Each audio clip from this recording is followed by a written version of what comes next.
जय हिंद दोस्तों, Ajit update study में आपका स्वागत है।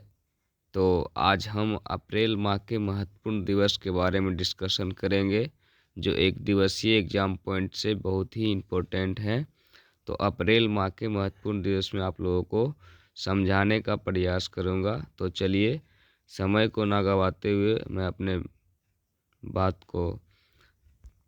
अपने वीडियो को स्टार्ट करता हूं। तो दोस्तों, वीडियो में बने रहिएगा।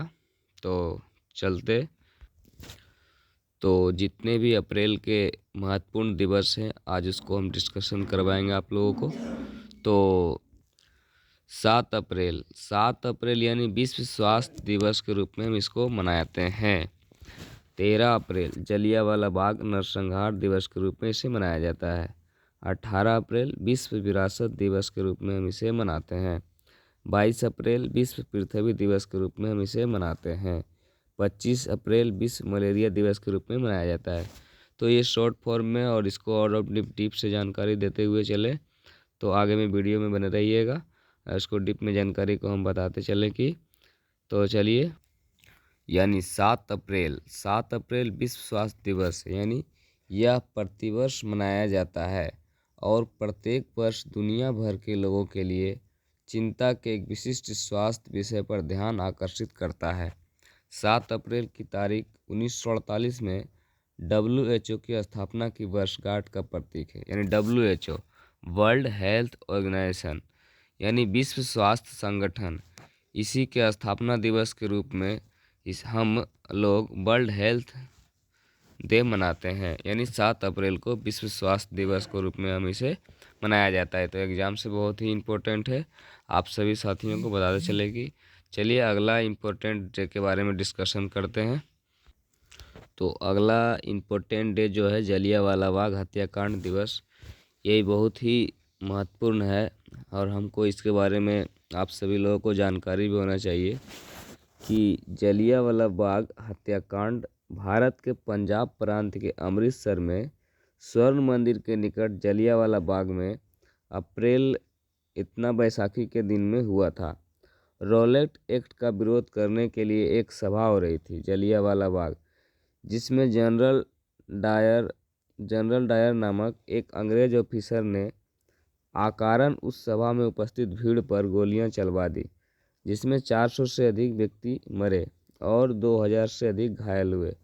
अमृतसर के डिप्टी कमिश्नर कार्यालय के 484 शहीदों की सूची है, जबकि जलियांवाला बाग में कुल 388 शहीद की सूची है।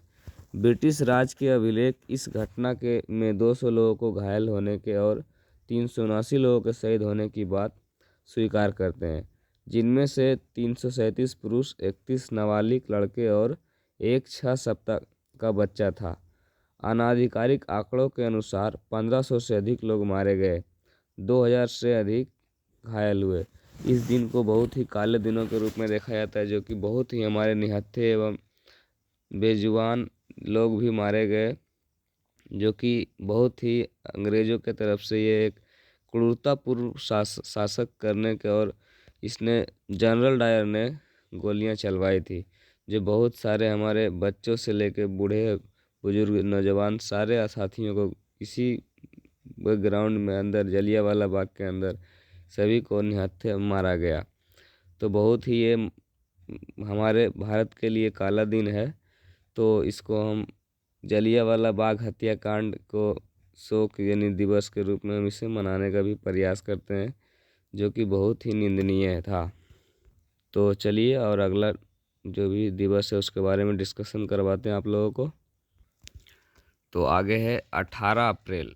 18 अप्रैल विश्व विरासत दिवस के रूप में हम इसको मनाते हैं। तो आप सभी साथियों को बताते चले कि 18 अप्रैल विश्व विरासत दिवस के, यानी विश्व धरोहर दिवस अथवा विश्व विरासत दिवस,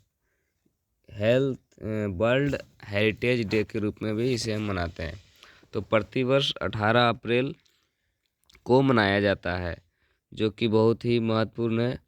इस दिवस को मनाने का मुख्य उद्देश्य यह भी है कि पूरे विश्व में मानव दिवस को सभ्यता से जुड़े ऐतिहासिक और सांस्कृतिक स्थलों के संरक्षण के प्रति जागरूकता लाई जा सके। संयुक्त राष्ट्र की संस्था यूनेस्को की पहल पर एक अंतर्राष्ट्रीय संधि की गई जो विश्व की सांस्कृतिक एवं प्राकृतिक धरोहरों को संरक्षण के हेतु प्रतिबद्ध है। यह संधि सन 1972 में लागू की गई। प्रारंभ में मुख्यतः 3 श्रेणियों में धरोहर स्थलों को शामिल किया गया था। पहले वह धरोहर स्थल जो प्राकृतिक रूप से समृद्ध हो, अर्थात जो भी प्राकृतिक धरोहर स्थल, दूसरे सांस्कृतिक धरोहर स्थल और तीसरे मिश्रित धरोहर स्थल। वर्ष 1982 में इकोमार्क नामक संस्था ने ट्यूनीशिया में अंतर्राष्ट्रीय स्मारक और स्थल दिवस का आयोजन किया तथा उस सम्मेलन में यह बात भी उठी कि विश्व भर में किसी प्रकार के दिवस का आयोजन किया जाना चाहिए। यूनेस्को में महासम्मेलन में इसके अनुमोदन के पश्चात 18 अप्रैल को विश्व धरोहर दिवस के रूप में मनाने के लिए घोषणा की गई। पूर्व में 18 अप्रैल को विश्व स्मारक तथा पुरातत्व स्थल दिवस के रूप में मनाए जाने की परंपरा थी। तो बहुत ही महत्वपूर्ण है, जो कि इससे हम लोग को सीख मिलता है कि जितने भी विश्व विरासत दिवस जो भी स्थल हैं एवं जो भी पहले ऐतिहासिक जो भी मंदिर मस्जिद या फिर कोई भी ऐसी चीज़ों जो कि बहुत ही ऐतिहासिक है उसको संरक्षण करना चाहिए, यानी उसको अपने हिसाब से मतलब संरक्षण के रूप में देना चाहिए ताकि उससे नुकसान ना हो। तो इसीलिए विश्व धरोहर दिवस के रूप में मनाते हैं। तो आगे चले, अगला जो भी टॉपिक है पृथ्वी दिवस, अर्थ डे, यानी 22 अप्रैल। पृथ्वी दिवस एक वार्षिक आयोजन है जिसे 22 अप्रैल को दुनिया भर में पर्यावरण संरक्षण के लिए आयोजित किया जाता है। इसकी स्थापना अमेरिकी सीनेटर जनरल नसल्ट ने 1970 में एक पर्यावरण शिक्षा के रूप में की थी। अब इसे 192 से अधिक देशों में प्रतिवर्ष मनाया जाता है। यह तारीख उत्तरी गोलार्ध में बसंत और दक्षिणी गोलार्ध में शरद का मौसम है। जब वर्ष चुने गए आते हैं तो संयुक्त राष्ट्र में पृथ्वी दिवस को प्रत्येक वर्ष मार्च विषुवत यानी वर्ष का वह समय जब दिन और रात बराबर होते हैं पर मनाया जाता है। यह अक्सर 20 मार्च होता है। यह एक परंपरा है जिसकी स्थापना शांति कार्यकर्ता जॉन मैकोनेल के द्वारा की गई। यह पृथ्वी का बड़ा ही दिन मनाया जाने वाला दिवस है। तो अर्थ डे पृथ्वी दिवस का मनाने का यही स्वरूप है। विश्व मलेरिया दिवस जो कि हम इसको भी महत्वपूर्ण दिवस के रूप में रखते हैं। तो चलिए दोस्तों, आज तक इतना ही। तो जय हिंद। आगे आने वाले वीडियो का वेट कीजिएगा। तब तक के लिए जय हिंद। Thank you.